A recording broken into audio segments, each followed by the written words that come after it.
No matter where you are in your investing journey, whether you're just starting out or think you've got everything set up, there are simple tricks you might be overlooking that could boost your returns and save you money. So let's go through them and make sure you're getting the most out of your ISAs. First off, if you're under 40 and looking for a smarter way to save for retirement, a lifetime ISA should definitely be part of your strategy, especially if you're not planning to use it for your first home. You can contribute up to £4,000 each year into a lifetime ISA, and the government will top it up with an extra £1,000. That's an instant 25% gain on your money. The bonus continues until you turn 50, but once you reach that age, you won't be able to make any further contributions. However, the account can still grow and accumulate interest. Here is an example of how it compares to a standard stocks and shares ISA over a long-term investing journey. Let's say you start investing at 30, contributing £300 a month, and earning an average return of 8% per year. Assuming you're investing for 30 years,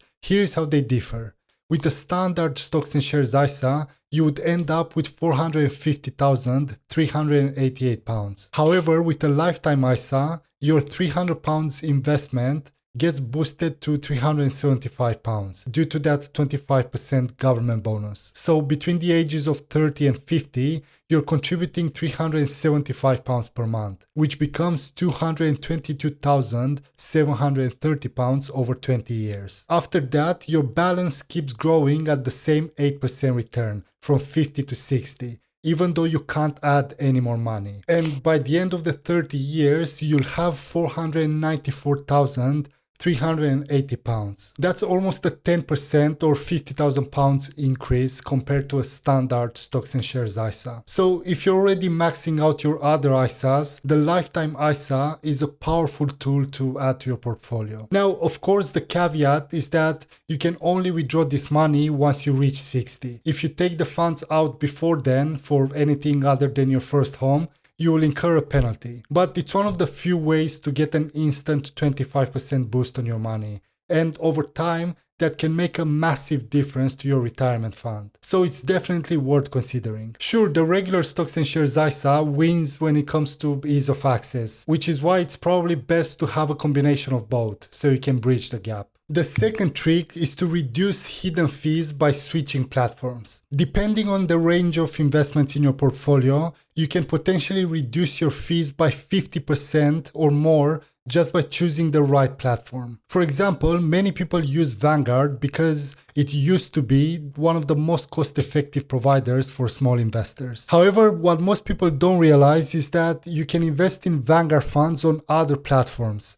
and save a significant amount of money in fees. Here is an example. If you invest directly through Vanguard in an ETF like VWRP, you might pay £4 per month or 0.15% in platform fees, depending on your portfolio value, plus the fund management fees of 0.22% per year. But if you invest in the same fund through InvestEngine, you pay 0% in platform fees and just the fund's expense ratio. At the same time, you can benefit from some cost savings regardless of the provider you choose, by making the right fund choices. For example, if you own the Vanguard FTSE All World ETF, which has a 0.22% management fee, you can replicate a similar portfolio using a two-fund strategy made up of these two ETFs for just 0.13% in fees. In fact, you can even choose other global funds, such as this one from SPDR, which costs only 0.12% per year. These tiny differences might not seem like much,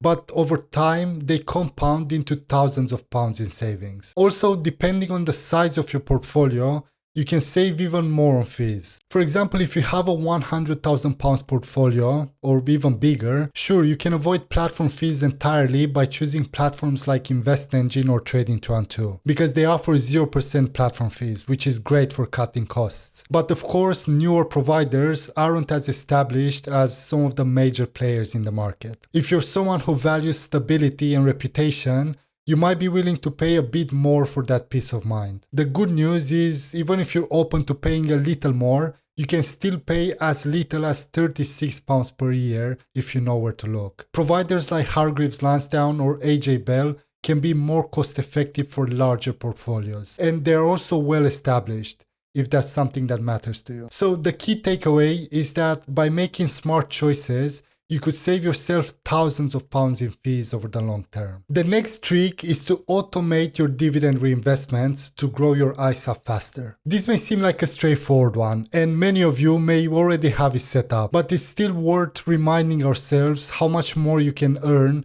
by simply automating your dividend reinvestments. To illustrate just how important this is, let's look at a practical example. Imagine you start with a £5,000 investment and contribute £300 per month, earning an average annual return of 7% per year, with an annual dividend yield of 2%. Here is how different dividend strategies play out over 20 years. First, with automatic dividend reinvestment, your dividends are reinvested automatically, which means your portfolio starts compounding faster right from the beginning. After 20 years, you could have around £170,000. Now, if you delay reinvesting your dividends by just 1 year, your portfolio won't grow as quickly. In this case, you would end up with about £160,000, missing out on £10,000 in growth. And if you don't reinvest your dividends at all and decide to take them out as cash instead, your portfolio will only grow to around £140,000, losing £30,000 in potential growth. So you can really see the difference reinvesting makes in the long run. The lesson here is clear.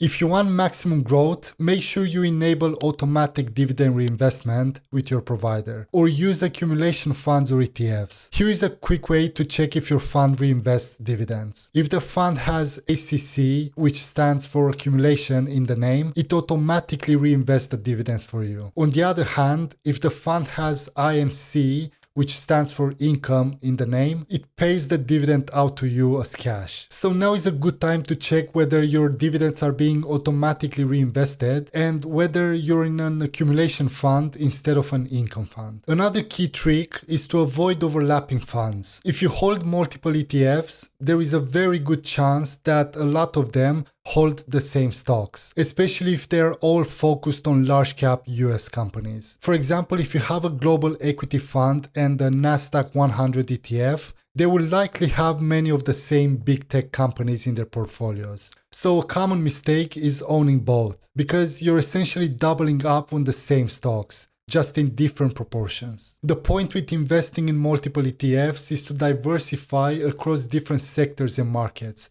to create a more resilient portfolio. Because if one region or sector faces a downturn, the impact on your portfolio will be minimized. You'll also want to check whether you have too much concentration in a single market or sector. The S&P 500 has had an impressive run lately, but while this surge is exciting, it's really important to make sure your portfolio isn't too concentrated in US equities, because over-concentration in any single market can significantly increase your risk. A lot of people don't realize just how much exposure to US stocks they already have. Many global funds are meant to have broad diversification, but they still hold substantial amounts in US companies. For instance, the Vanguard FTSE All-World ETF has roughly 60% of its holdings in US companies. This means that even if you think you're diversified globally, you may still have a large amount of exposure to a single market. So take some time to review your portfolio, check for unintentional overlap, and ensure your investments align with your risk tolerance and financial goals. This next trick is all about tracking your ISA allowances to make the most of tax-free growth. It's easy to forget about your limits, but taking a moment to check where you stand can really help you make the most of your contributions. Now, you might not be using the full £20,000 allowance, and that's totally fine, most people don't. But here is why this is still useful. By keeping track of your allowance, you will have a clear idea of how much room you have to save tax efficiently. Plus, it will help you plan ahead for the future, especially if your savings goals change or if you can contribute more in the coming years. So even if you're not maxing out your allowance right now, it's still good to stay on top of it. Remember, you've got a £20,000 total allowance each year, which you can split across different ISAs however you like. Don't worry if you don't hit that limit. There is no pressure. But if you can, it's a good idea to prioritize the £4,000 for your lifetime ISA first. After that, you can put up to £16,000 into the other ISAs,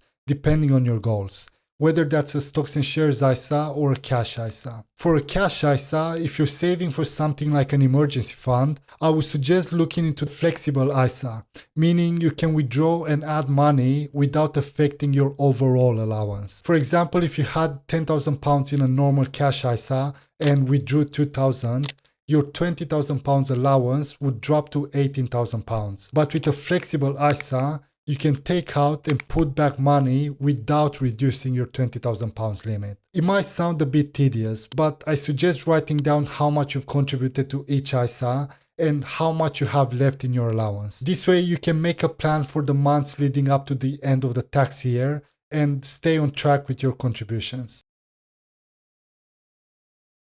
As of the 2024 tax year, you can now open and contribute to multiple types of ISAs in the same tax year. This gives you more flexibility in managing your savings and investments. But here is the catch. There is no automatic system to track this for you. So it's easy to accidentally exceed the limit and end up owing tax. To avoid this, I would suggest keeping things organized by making a list of all your ISAs and how much room you've got left in each, and tracking your contributions throughout the year to ensure you don't go over the £20,000 limit. Now, if you've got ISAs spread across different providers, it might be worth consolidating them into one. Doing so can make managing everything much easier and could even help reduce fees. Plus, many providers offer transfer bonuses, so moving your ISAs to one provider could give you some extra perks. And here is a tip that not many people know. ISA transfers from previous years